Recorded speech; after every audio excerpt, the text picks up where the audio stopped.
We're getting loopy today on So What Home Party. Stay tuned and see what I'm talking about.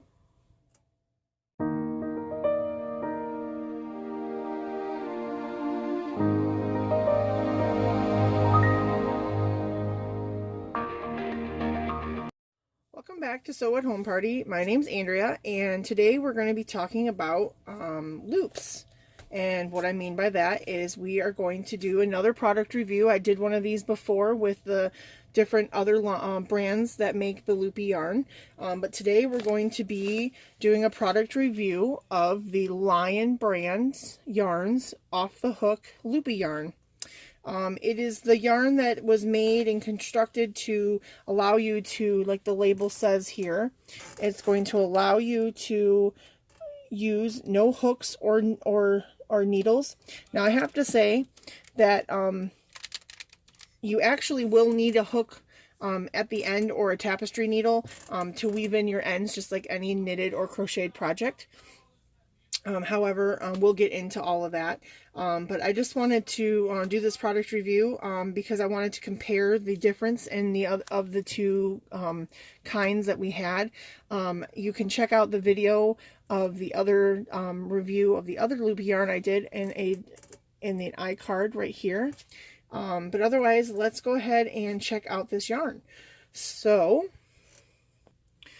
on here, the label says it's from Lion brand, and it is 100 grams ball, 100% polyester, and the label shows here that you need 1 ball for a hat, 2 balls for a scarf, and 3 balls for a blanket. So that's a little big significant difference of the other skeins that I reviewed, because it does actually take like quite a bit. I remember watching a review on a different channel, and they said that you could use up to 8 skeins of this loopy yarn to do a blanket. So that's a plus. You only need to buy, you only need to purchase 3 of these. And then it shows you the different washing instructions here. Obviously you wouldn't iron this. And so this color here is this gray color, and it's called Dreamy. So that's kind of this gray color here. And then I got this really cool variegated, I just thought the colors were fun. So it's got purples and blues and pinks in there. Again, it's the same thing, 100% polyester, and the same instructions because it's the same. So the first other thing I noticed when I first bought this was the other yarn, and I don't know exactly how to explain this, but I tend to have really dry hands. I'm someone who constantly is putting lotion on, and I can't stand, I don't know about you, but I can't stand to touch anything with my hands being dry. So, the yarn, the other yarn that I reviewed, it worked out beautifully. It was a great loopy yarn, but it tended to have, when you felt it, it kind of had this, it's almost like it stuck to my fingers a little bit, so to speak, like my fingers were dry and it just would stick. But I can tell you that this is super soft, and honestly, if I wouldn't have looked at the label, I would have thought this was mixed with something else, because it does not feel like 100% polyester. It is kind of very soft. So that was a big plus for me, because I don't like things to feel scratchy when I touch them. So this was a huge plus for me. So give me just a second. I'm going to unwrap these balls, and we're going to get into how this yarn works up. Alright, so I've taken the label off, and just like every skein you buy, you want to find your end. So this is my end. It was tucked in the middle. So in other tutorials I've seen, and in the one I did before, as you can see, this yarn is made in such a way to where it forms these loops, and so they tack it kind of right in there with a little bit of string, or like a string or a piece of thread. They tack it, and so it makes these loops, and so the gauge is so because of that, you can't change the gauge on it. So when I lay it down, let me zoom in here so you can see that. When I lay it down, the loops, you have to kind of fiddle with it, but the loops will all go in the same way, and we're going to start putting them in each other and make it work. So, but first, you say, how am I going to make it work and have a tail to weave in? So what you need is a pair of scissors. So in order to make the tail like you normally would on a regular yarn, there is a way to do that. So you take your scissors and you're going to very gently hold the loop with the loop side down. You're going to stick your scissors in like this, and you don't want to cut because you chance cutting the yarn, but you want to just pull up slightly and it will break that tack. And so then that will create the yarn to be like a regular blanket bulky type yarn. So then what you're going to do is you're going to do that a couple times because you want to leave yourself a nice little tail so that way you can go ahead and weave these in when you're done. So we're going to cut us a couple more of these. 3 of them is usually a sufficient amount. I just like to have a little bit extra, but that is completely up to you. I'm going to put my scissors away. So then what I like to do, we're going to put that ball up there. And what I like to do is work from this way, so the tail is facing to the right, and the working yarn from the ball is going to the left. So then you're just going to finagle your loops, and you want them all to be going toward the upside. So you want to finagle your loops in a row on the upside. Now this is the part where you need to decide how big you want your whatever you're going to make be. The gauge, like I said before, cannot be changed because unlike using excuse me, unlike using a needle or hook, you cannot change the gauge. So you can, which means you cannot change the size of your finished product. Everyone's finished product gauge will be the same.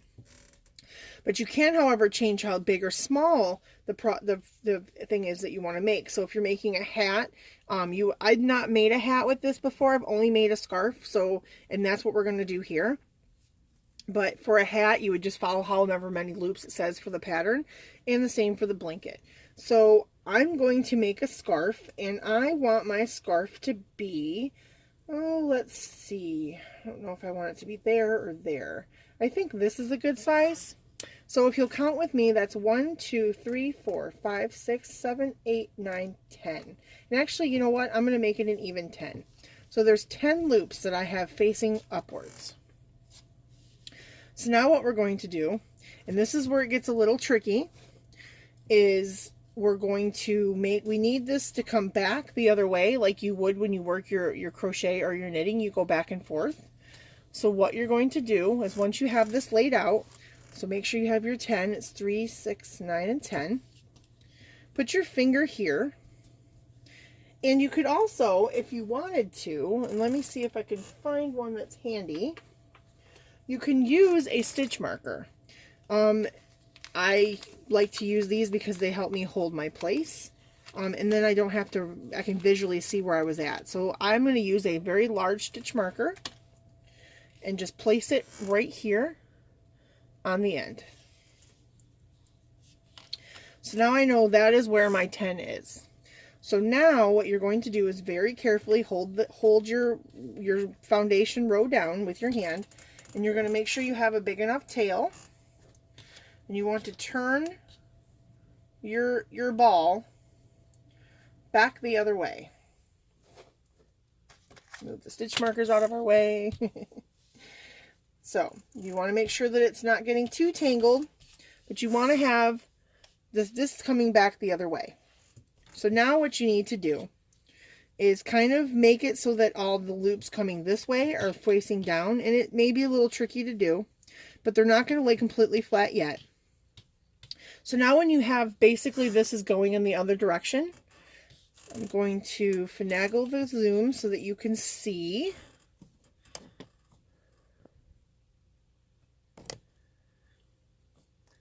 So now that you have this going in this direction, I like to use my fingers and hold it down. You're going to take this very next loop that would normally have been sitting next to this one here. You're going to take this, and you're going to twist it so that these go up like this. And you're just going to carefully take your finger and take this loop and push it into this loop. like this. And that creates your first loop stitch. And you're going to do that all the way across with all of these loops. And now that you have that first loop in, I apologize, I misspoke a little bit ago. You actually want all of your loops always to face upward. So now you can kind of finagle your loops to go up, like they are here.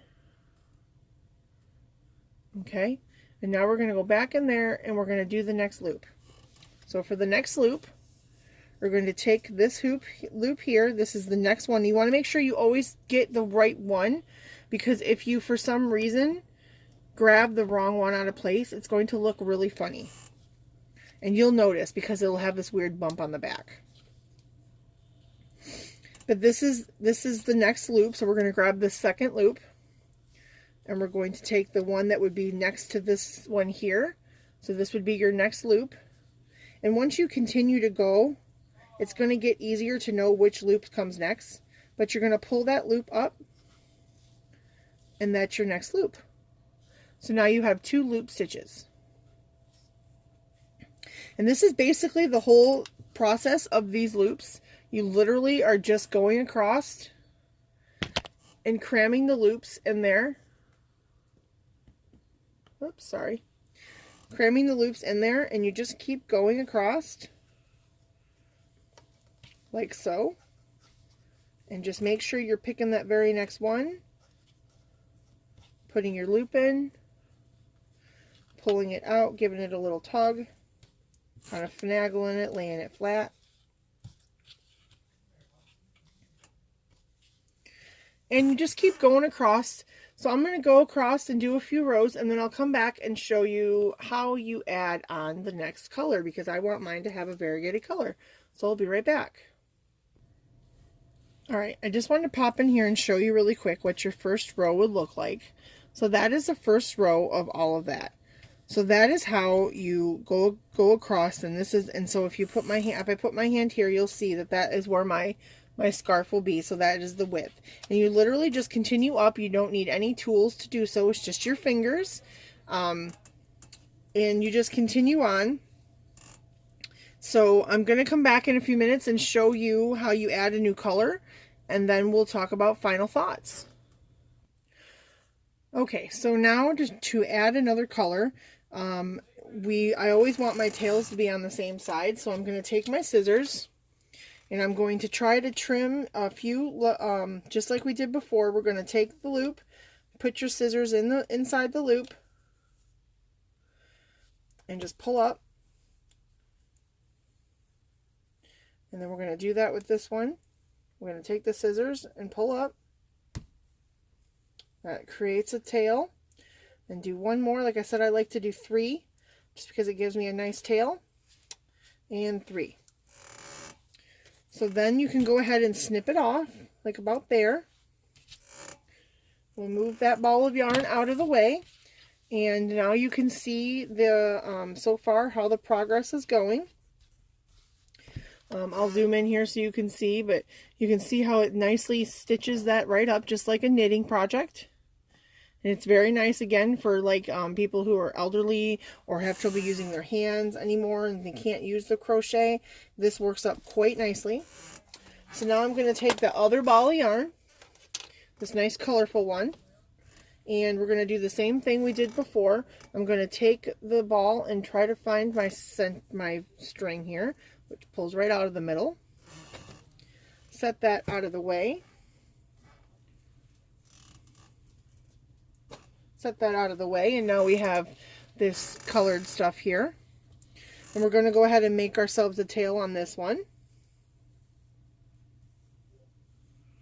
So we're going to take the scissors and make ourselves a tail, just like so. This would also make a cool, fun rug if you wanted to make like a bath mat. That's kind of how the texture feels. Alright, so now we're going to have our tail. And remember, we want all of our loops to go up. So you just have to sit here and finesse and finagle with your loops. Some will go up better than others, but you just kind of, you know, work with it, twist it out, get them going there. And just like before, the first couple rows are a little bit fiddly, but you'll get it eventually. All right, so now just like before, we're going to take this first leader loop here, and we're just going to pass it inside that other loop, just like we have right here. This loop here is going to get this first leader loop, and just shove it inside, pull it out, tug on it just a little, just till the bottom loop hits that spot where it's connected, and then you have your first cast on loop from the next color. So now I'm going to add a few rows of this, and then we'll come back with my final thoughts. Alright, so my final thoughts on the Lion brand off the hook yarn. I have to say I highly recommend it for someone who is, you know, just wants a basic knowledge of knitting or crocheting. It's generally more toward the knitting side, but for this basic stitch, you can make things really quick. It's great for a child's project if they want to make their own Christmas gifts. It would be really great. I mean, you can see how it's kind of like the knitted. This is like the purled side, and this is like the knitted side, because it has the little bumps and ridges, but this feels really soft. Like I said, it doesn't scratch when I touch it. It would be really perfect for a scarf or a hat, or even, like I said, even a baby blanket. But there are lots of tutorials out there for different other patterns you can make with these. There's throw pillows, fingerless gloves, all sorts of things. So I would highly recommend it. I do want to mention that all the opinions in this video are mine. I was not paid or given this product. I did purchase this all myself from my local craft store. So I have no affiliation with the company, but I just wanted to put a shout out there to everyone, just so you can see for yourself. So you can kind of see how it works in case there's product. So I just think that, you know, sometimes there's certain products that I have available to me and maybe you don't, but you would like to see it. So if you have any questions or comments, please let me know down in the comments. And if you've ever worked with this yarn, please let me know down in the comments, and let me know, or maybe post a picture on my Ravelry group. I have a thread going about what you're working on, and so you can show everybody what you've made. And with that being said, I want to thank all my subscribers for sticking around this journey with me. And if you want to stay up to date with more, please make sure you subscribe and hit that bell. And I'm going to get out of here, but as always, so what is in your craft room today? On the next video, we will learn how to make this flutter baby top. See you next time.